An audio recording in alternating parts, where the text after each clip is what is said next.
Hi guys, please like and desubscribe my channel. Imagine stepping into the crowded streets of Georgian London, where the smell of coal smoke and horse dung fills the air and the sound of carriage wheels rattles along cobblestones echoes in your ears. Among the bustling crowds, there are men and women carrying small glass bottles of dark liquid in their pockets or handbags. That liquid was laudanum, and to the people of the 18th century, it was both a miracle and a curse. At first glance, it looked like nothing more than medicine, sold cheaply in every apothecary, promising relief from pain, sleeplessness, coughs, and sorrow. But hidden inside those bottles was opium, mixed with alcohol, a substance that would hook thousands of Londoners and slowly eat away at their lives. To understand the true experience of a laudanum addict, picture a young man named Thomas, a clerk working in the busy offices of London. He was ambitious, eager to rise above his modest station, but the stress of long hours, endless paperwork, and sleepless nights wore him down. When he began suffering constant headaches and fatigue, a physician recommended laudanum. At first, it felt like a blessing. Just a spoonful, and the pain slipped away. His body relaxed, his mind grew calm, and he could sleep like never before. The bitter liquid burned his throat, but what followed was relief so powerful that he began to see it as essential.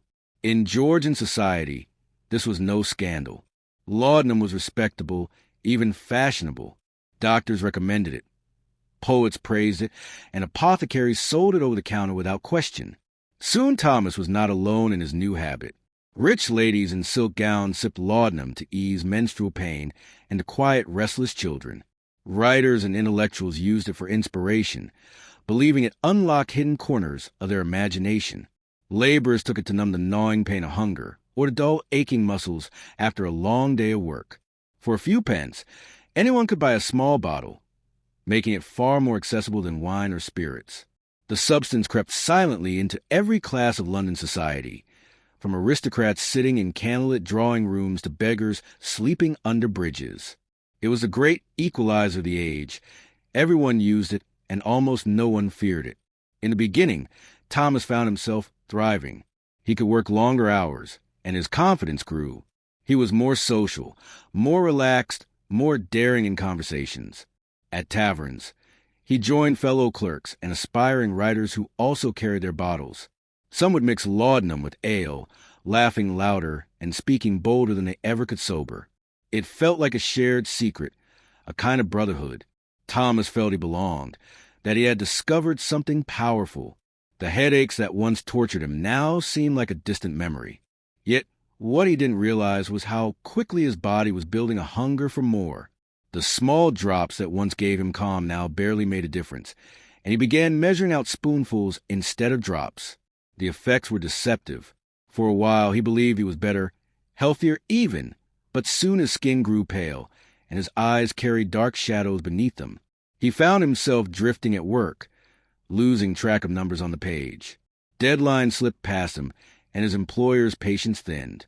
At night, he no longer slept deeply, but rather sank into strange, vivid dreams, half real, half nightmare. When he tried to resist taking more, his body revolted.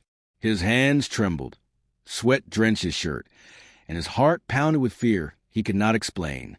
The very medicine that once freed him from pain now chained him to its grip.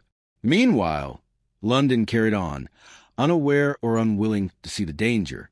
Laudanum was too profitable, too entrenched in daily life to be questioned.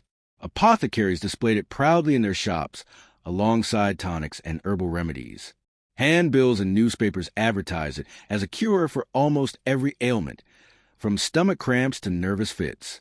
Mothers gave it to infants to keep them quiet, nicknaming the syrup mother's friend, not realizing the slow damage it caused.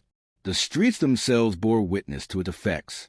Men slumped in alleys, mistaken for drunkards when in truth they were swimming in the haze of laudanum.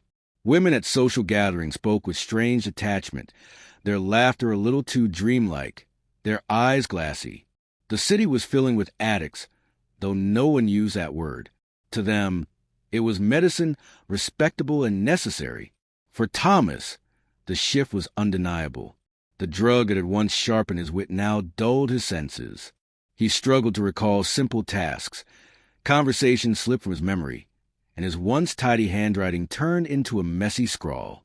Yet, whenever despair rose in him, whenever he felt the crushing weight of his failures, the answer seemed to lie in another spoonful of laudanum. It whispered to him, promising escape from his misery. And so, he reached for it again and again. What began as a way to heal had become the only way to function. His friends noticed. They remarked on how thin he had become, how distracted and tired he always looked. Some urged him to cut back. Others drifted away, unwilling to deal with his growing unreliability. But Thomas was deaf to their warnings. The bottle was his closest companion, his comfort in the chaos of London life.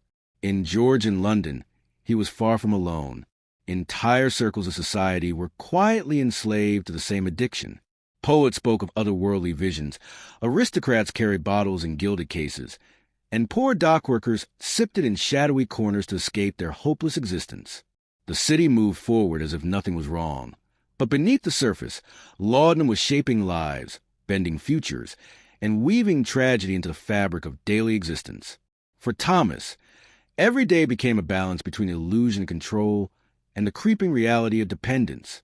The more he tried to convince himself he was fine, the deeper he sank. The story of laudanum in Georgian London was not one of few unlucky souls. It was a story of an entire society quietly walking hand in hand with addiction, unaware of the cost that would one day come due. The quiet mask of control soon shattered. What had begun as a friend in a bottle became a master Thomas could no longer resist. His morning started not with bread or tea, but with a sip of laudanum to steady his shaking hands. Without it, he felt as though his bones were on fire, his stomach twisting in knots, sweat pouring from his skin even on cold days. With it, he could move, he could breathe, he could survive another few hours. But each dose brought less relief than the last, and the cravings grew louder, consuming his every thought. He no longer asked himself whether he should take it, only how soon he could take it again. In the candlelit streets of London, he was not alone. Many who appeared drunk were simply drowning in the same amber liquid. A staggering man on a corner, a pale woman leaning against a wall, a sailor collapsed outside a tavern. All carried the same glass bottles, their labels promising cures, their contents delivering chains. Society still refused to see them as addicts. Aristocrats spoke lightly of laudanum as a fashionable remedy. Writers praised its power to unlock imagination, and mothers kept it in cupboards beside bread and salt. But in countless homes behind closed doors, husbands lost jobs, wives sank into stupor, and children cried out for parents too dazed to answer. Addiction was not a private tragedy, but a quiet epidemic. For Thomas, the cost mounted. He pawned his watch, then his coat, then the books he once cherished, all to pay for another refill. His employer finally dismissed him after too many missed days and careless mistakes. Friends who once welcomed his company now kept their distance, whispering about his strange behavior and hollow appearance. Alone, he withdrew into a rented room that smelled of damp wood and medicine, the walls stacked with empty bottles. Where once he dreamed of rising through society, now his only dream was of the next swallow of laudanum that might calm the storm within. The body he once carried with pride wasted away. His cheeks sank inward, his skin turned gray, and his hands trembled constantly. Nights brought no rest. He fell into a fog where visions danced, streets stretching endlessly, voices whispering from shadows, dreams so vivid that waking felt like another dream. Some nights he swore he saw old friends sitting beside him, only to blink and find nothing but shadows. The drug promised escape, but it delivered confusion. Reality blurred with fantasy, and he no longer trusted his own senses. The wider city, too, bore marks of this quiet poison. Mothers poured laudanum syrups like Godfrey's cordial into their children's mouths to keep them silent while they worked. Housewives drank it in private to soothe the weight of endless duties. Scholars praised it for lifting them into states of wild imagination, though their writings grew stranger and more incoherent as years passed. Even politicians whispered of colleagues who relied on the bottle hidden in their desk. London functioned on its surface. Yet beneath, thousands drifted in opium's grasp, their lives ruled by the amber liquid sold as cure. Thomas's downfall was relentless. He tried once to resist, locking away the bottle and swearing he would endure. The result was agony. His body racked with cramps, his skin slick with sweat, his heart racing, his mind tormented by unending panic. He shook so violently he could barely stand, his screams muffled by his pillow. Within hours, he broke, clawing at the locked drawer until he freed the bottle. One swallow, and relief spread through him like fire doused with water. He wept with shame, yet the relief was stronger than his resolve. After that, he stopped pretending he could quit. The bottle became his god, his punishment, and his salvation. Others fared no better. Stories spread of women who overdosed quietly in their beds, their families believing they had simply died in sleep. Men lost entire fortunes, spending everything on refills until their families were ruined. Children, too, sometimes failed to wake after a heavy dose given to still their cries. Death often came quietly, mistaken for illness or natural decline, rarely blamed on the medicine that had caused it. In Georgian London, laudanum was both the cure and the killer, and society was blind to the difference. Thomas wandered the streets at night, sometimes finding himself in the company of others like him. Sailors, beggars, poets, prostitutes, all sharing the same glass bottle, passing it like communion, each seeking the same oblivion. They spoke of visions, of escape, of dreams where pain could not touch them. Some even believed laudanum opened doors to other worlds, places more real than London's filth and hardship. But those doors always led to despair. The drug gave just enough relief to keep them chasing it, never enough to free them from its grip. As months passed, Thomas's world shrank. He no longer dreamed of career, love, or family. He no longer read, wrote, or sang.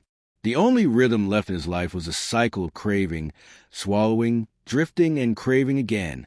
Hunger became unimportant, sleep impossible without the drug, conversation meaningless. His reflection in a mirror shocked him. Sunken eyes staring from a face that barely resembled a young clerk who once carried hopes of a better future. Yet even that shock could not break the hold. Shame and despair only drove him back to the bottle. The end, when it came, was quiet. In a small room lit by a single candle, Thomas lay on a thin mattress, his body weak, his mind lost in a haze of visions. Around him, empty bottles clattered as he reached for one more sip. His hand shook so violently he spilled half of it, but he managed to drink enough to fall back into the swirling fog. Whether he would wake again or not, no one outside his door would know or care for days. His life, once filled with ambition, had been swallowed whole by the liquid society called medicine. His story was not unusual. It was a story of thousands. Laudanum's legacy in Georgian London was not marked by public scandals or loud collapses.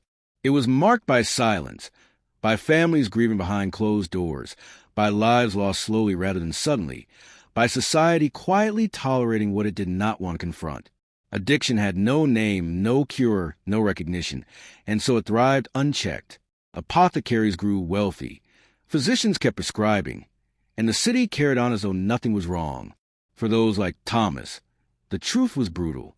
Laudanum was not freedom, but captivity disguised as comfort.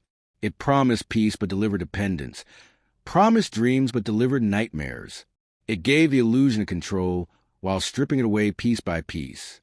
And in Georgian London, where nearly every household owned a bottle, countless lives followed the same path. The first taste of relief, the gradual spiral into need, the final collapse into despair. When we look back now, it seems clear, but to them it was invisible. They did not see laudanum as dangerous. They saw it as necessary, as ordinary as bread and ale. It is a haunting reminder of how blind societies can be to the dangers of their own remedies.